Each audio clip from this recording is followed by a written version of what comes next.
இனி வீட்லயே பானிபூரி செய்யலாம் எல்லாரும். ஆச்சி பானிபூரி கிட். இல்ல நாங்க மன்மிகு பேரவைத் தலைவர்களே, எதிர்க்கட்சியில் குறிப்பிட்டது மாதிரி நாங்கள் அச்சத்தின் காரணமாக பயத்தின் காரணமாக அவைக்கு இடம் வரக்கூடாதுன்னு நான் சொல்லவில்லை. வேண்டுமானா இப்போ சொல்லுறேன், நான் தைரியமாக இந்த வழக்கை சந்திக்க தயாராக இருக்கிறோம். அதை பற்றி கவலைப்படலை. எனவே எதிர்க்கட்சி தலைவர்களையும் பதிவு செய்யுங்க, நான் சொன்ன பதிலையும் பதிவு செய்யுங்க. கேட்டுக்கிறேன். இல்ல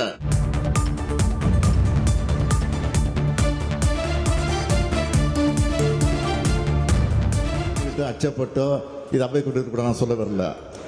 அவை முன்னவர் மாண்பு பேரவைத் யாரும் பயப்படல, எதுக்கு நாங்க அச்சப்படல.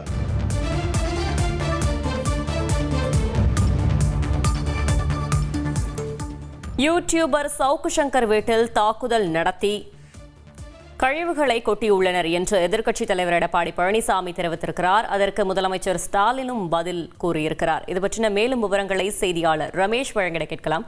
ரமேஷ் வணக்கம், மேலும் தகவல்களை சொல்லுங்க.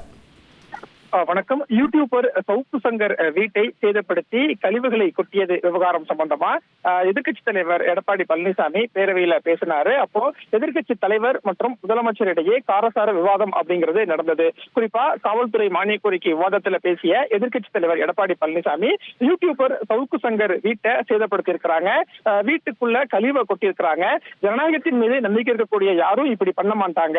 ஆனா இது தொடர்பா வழக்கு கூட பதிவு செய்யப்படல. வழக்கு பதிவு செய்யப்படாமலேயே சிபிசிஐடி விசாரணைக்கு இந்த வழக்கு மாற்றப்பட்டிருக்கிறது ஏன் அப்படின்னு எதிர்க்கட்சி தலைவர் எடப்பாடி பழனிசாமி கேள்வி எழுப்பினாரு. அதற்கு முதலமைச்சர் மு க ஸ்டாலின் எழுந்து பதிலளிச்சாரு. அப்போ இந்த யூடியூபர் சவுக்கு சங்கர் விவகாரத்துல 48 மணி நேரத்துல சம்பந்தப்பட்டவர்களை அரசு கைது செஞ்சிருக்கு.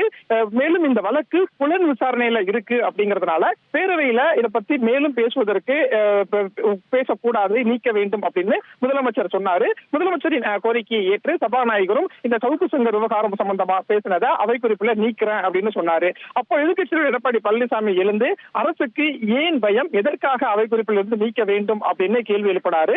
அப்போ முதலமைச்சர் மு க ஸ்டாலின் எழுந்து நீதிமன்றத்துல ஒரு வழக்கு விசாரணையில் இருக்கும் போதும் புலன் விசாரணையில இருக்கும் போதும் அவை குறிப்பில் அது பத்தி பேசக்கூடாது, அதனாலதான் அவை குறிப்பில் இருந்து நீக்குவதற்கு வலியுறுத்துகிறோம் என்று முதலமைச்சர் சொன்னாரு. இப்படியாக இந்த சவுக்கு சங்கர் விவகாரம் தொடர்பாக பேரவையில காரசார விவாதம் அப்படிங்கிறது நடந்தது. அப்போ சபாநாயகர் அப்பாவு குறுக்கிட்டு இந்திய அரசியலமைப்பு சட்டப்படிதான் சட்டப்பேரவை அப்படிங்கிறது நடந்துகிட்டு இருக்கு, யாருடைய விருப்புக்கும் வெறுப்புக்கும் இங்கே இடமில்லை அப்படின்னு சபாநாயகர் அப்பாவு சொன்னாரு. இப்படியாக இந்த வழக்கு சம்பந்தமாக ஒரு காரசார விவாதம் பேரவையில நடந்துகிட்டு இருக்கும் போது எதிர்க்கட்சி எடப்பாடி பழனிசாமி மிக அழுத்தமாக ஒரு விஷயத்தை குறிப்பிட்டாரு. எதற்காக உங்களுக்கு பயம்? அதிமுக ஆட்சி குறித்தும் எதிர்க்கட்சி தலைவரான என்னை குறித்துமே சவுக்கு சங்கர் நிறைய விமர்சனங்களை முன் வச்சிருக்காரு. அப்படி இருக்கும்போது எதற்காக இங்க விவாதிக்கிறதுக்கு யோசிக்கிறீங்க அப்படிங்கிற மாதிரி கேட்டிருந்தாரு. அப்போ முதலமைச்சர் மு க ஸ்டாலின் எழுந்து அச்சத்தின் காரணமாகவோ பயத்தின் காரணமாகவோ அவை குறிப்புல சவுக்கு சங்கர் விவகாரம் இடம்பெறக்கூடாது அப்படின்னு நாங்க சொல்லல. நான் இப்போ சொல்றேன், சவுக்கு சங்கர் விவகாரம் தொடர்பான வழக்கை அரசு எதிர்கொண்டிருக்கிறது, நாங்கள் தைரியமாக இந்த வழக்கு விசாரணையை நடத்துவோம். எதிர்க்கட்சி தலைவர் பேசினதை அவை குறிப்புல வச்சுக்கோங்க, நானும் அதற்கு பதிலளிக்கிறேன் அப்படின்னு சொன்னாரு. இப்படியாக இந்த விவகாரம் தொடர்பாக பேரவையில ஒரு காரசார விவாதம் அப்படிங்கிறது நடந்தது. தகவல்களுக்கு நன்றி ரமேஷ். இனி வீட்லயே பானிபூரி செய்யலாம் எல்லாரும். ஆச்சி பானிபூரி கிட்.